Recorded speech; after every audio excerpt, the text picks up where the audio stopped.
Good evening and welcome to Tucker Carlson Tonight. The Chinese coronavirus epidemic turns out to be just that, an epidemic.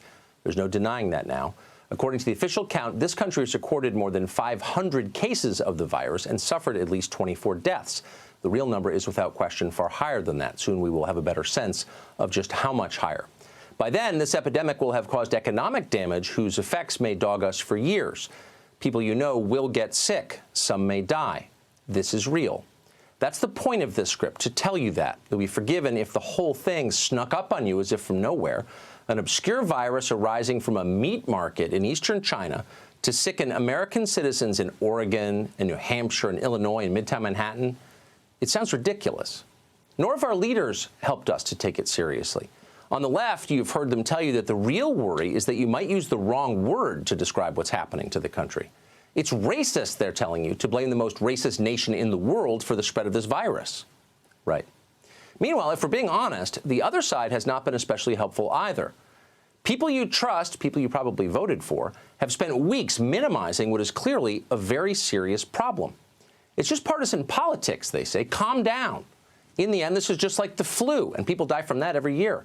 Coronavirus will pass, and when it does, we will feel foolish for worrying about it. That's their position. No doubt these people have good intentions as they say this, many of them anyway. They may not know any better. Maybe they're just not paying attention. Or maybe they believe they're serving some higher cause by shading reality. Nobody wants to be manipulated by a corrupt media establishment, and it is corrupt. And there's an election coming up. Best not to say anything that might help the other side. We get it. But they're wrong. The Chinese coronavirus is a major event. It will affect your life. And by the way, it's definitely not just the flu. In a typical year, the flu in this country has a mortality rate of about 1 in 1,000. The overall death rate for this virus, by contrast, is as high as 3.4%. That's 34 times deadlier. But even that number masks the true effect because the mortality is not distributed evenly. For those aged 70 to 79, the death rate is about 8%. For those over 80, it's nearly 15%. Death rates are also higher for those with diabetes, respiratory ailments, or heart conditions. That's a lot of people. So what will things look like once the epidemic matures in America? Well, for answers, consider what's happening in Italy. Italy isn't authoritarian like China, and it's not backward like Iran. It is a modern, developed Western country, in many ways like our country. As of tonight, coronavirus has brought Italy to a standstill. The prime minister has suspended all travel throughout the country, unless it's for work, health, or emergencies. All museums and archaeological sites are closed. All public gatherings have been banned. Sporting events are now canceled entirely for the first time since the Second World War. In effect, the entire country is locked down tonight. Over the weekend, prisoners rioted, causing several deaths. Italy is now suffering almost 100 casualties, people who've died every day from the virus. That's far worse than here. But the only difference likely is time. Early evidence suggests it takes about 6 days for the number of coronavirus cases to double. If that trend holds here in the United States, it will be just a few weeks until we are where Italy is now. In a few months, if nothing stops the virus, there will be millions of cases here. This is bad more than simply for physical health. The Dow Jones average fell more than 2,000 points today. That's a decline of more than 7.5%. It was the market's worst day since the 2008 financial crisis. It was the fourth worst day since the Great Depression. Grant Thornton, a major accounting firm, is predicting a global recession due to this epidemic and very low growth, if any, here in the United States. If a recession does hit, it will not be so simple to fight it. The usual stimulus efforts, tax cuts and lower rates, won't reopen factories that have shut down to contain a virus. It won't get people to eat at closed restaurants or shop in closed malls or attend canceled sporting events.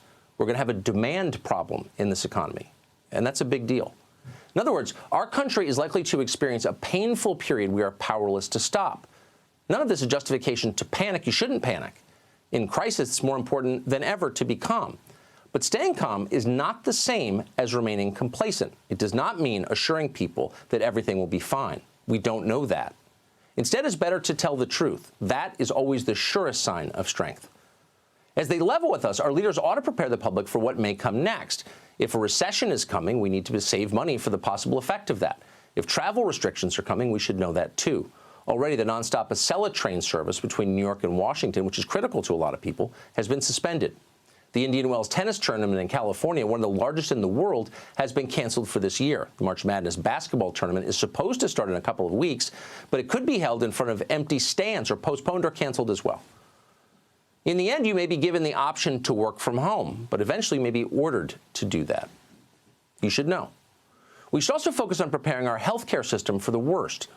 The time of containing coronavirus with widespread testing and individual quarantines, blocking the borders, useful, but that time is over. There are too many cases here now. We cannot stop this epidemic. We can only limit the damage that it does.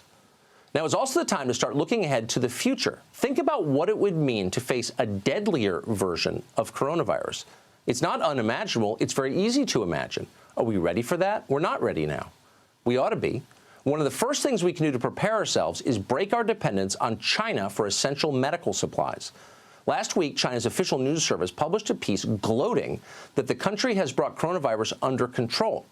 The story claims the rest of the world should apologize to China for criticizing the country over the virus, and then drops this not very subtle warning, quote, if China retaliates against the United States at this time, in addition to announcing a travel ban on the United States, it will also announce strategic control over medical products and ban exports to the United States. If China announces that its drugs are for domestic use and bans exports, the United States will fall into the hell of a new coronavirus epidemic, unquote. In other words, they're threatening to kill us. And that's not an empty threat. We really are that dependent on China for masks and medical equipment, for basic medicines, for pharmaceuticals of all kinds. It is shocking to wake up one morning and find ourselves in this supine position, dependent on a country that hates us. The people who did it, who made us this dependent on a hostile foreign power, deserve to be punished for what they did. That won't happen, probably, but at least we can try to fix the damage they caused, and there's a lot of it. The Chinese coronavirus will get worse. Its effects will be far more disruptive than they are right now. That is not a guess. It is inevitable, no matter what they're telling you. Let's hope everyone stops lying about that, and soon.